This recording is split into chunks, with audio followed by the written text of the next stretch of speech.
اس قدر برکات یہ ماہ مبارک اپنے دامن کے اندر لے کر آتا ہے، اور کیوں نہ لے کر آئے جب اس ماہ مبارک کی عظمت کو اللہ رب العالمین کے پیارے محبوب سرکار دو عالم رحمت للعالمین شفیع المذنبین صلی اللہ علیہ وآلہ وبارک وسلم نے اپنی زبان سے بیان کر دیا، اور صحابہ کرام فرماتے ہیں کہ اللہ کے پیارے محبوب علیہ السلام کا یہ طریقہ تھا، آپ کی عادت کریمہ یہ تھی کہ جب کبھی آپ ماہ رمضان کا چاند دیکھتے تو آپ اپنی زبان سے ماہ رمضان مبارک کا دیکھنے کے بعد یہ اکثر و بیشتر دعا فرمایا کرتے تھے۔ وہ دعا کیا تھی؟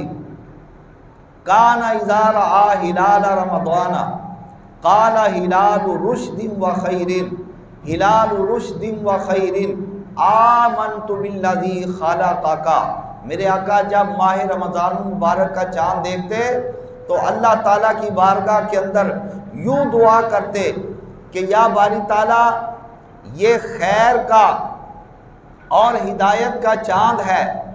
پھر دوبارہ دعا کرتے یا مولا یہ خیر کا اور ہدایت کا چاند ہے، اور اس کے بعد عرض کرتے آمنت بالذی خلقک، اے چاند ماہ رمضان مبارک کی عظمتیں اپنے دامن میں سمیٹ کر ہم تک طلوع ہو کر ہم کو خبردار کرنے والے، میں تجھ کو گواہ بنا کر کہتا ہوں کہ میں اس ذات پر ایمان لا چکا ہوں جس ذات نے تجھ کو اس قدر رحمتوں اور برکتوں والے مہینے کا چاند بنا کے طلوع فرما دیا ہوا ہے۔ نبی کریم صلی اللہ تعالی علیہ وسلم کان یقول اذا دخل شہر رمضان، جب ماہ رمضان مبارک آ جاتا اللہ رب العالمین کی بارگاہ کے اندر التجا کیا کرتے تھے، دعا کیا کرتے تھے۔ وہ دعا یہ تھی اللہم سلمنی من رمضان وسلم رمضان لی وسلمہ منی،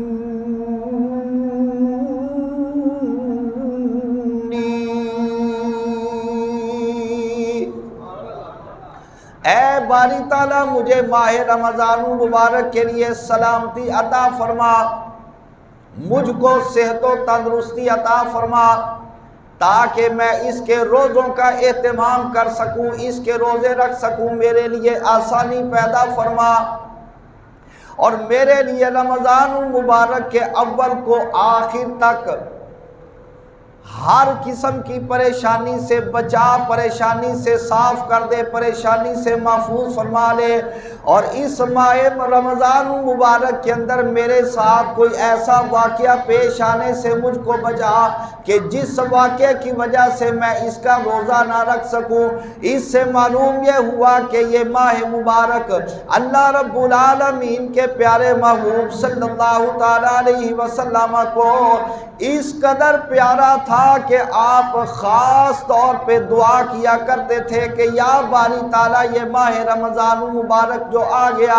آپ مجھ کو ہمت عطا فرما، میں اس کے روزوں کا اہتمام کروں، آپ مجھ کو طاقت عطا فرما تاکہ میں اس کے روزوں کا اہتمام کروں، آپ میری غائبانہ مدد فرما تاکہ میں اس کے روزوں کا اہتمام کروں، اور یا باری تعالیٰ سلم رمضان علی، اس ماہ رمضان المبارک کو میرے لیے سلامت رکھ، وسلمہ منی، اور میرے ساتھ کوئی ایسا واقعہ پیش نہ آنے پائے جس طرح کہ ایسی بیماری آ جاتی ہے بندہ روزہ رکھنے سے عاجز آ جاتا ہے، ایسا واقعہ یا سفر پیش آ جاتا ہے بندہ روزہ رکھنے سے مجبور ہو جاتا ہے۔ اللہ رب العالمین نے اپنی پیاری امت کو، اللہ کے پیارے محبوب نے، اللہ رب العالمین کے پیارے محبوب نے اپنی پیاری امت کو یہ سبق دیا کہ تم بھی میری سنت پر عمل کرتے ہوئے جب رمضان المبارک آ جائے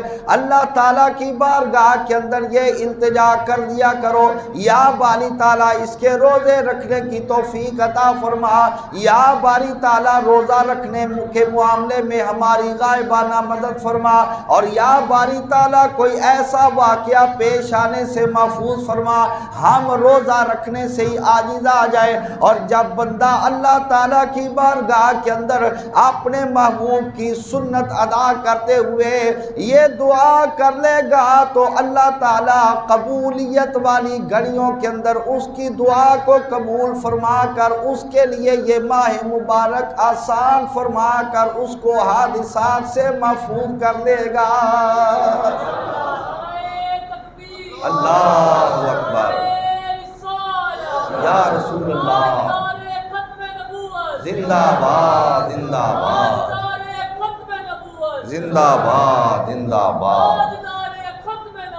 زندہ باد زندہ باد۔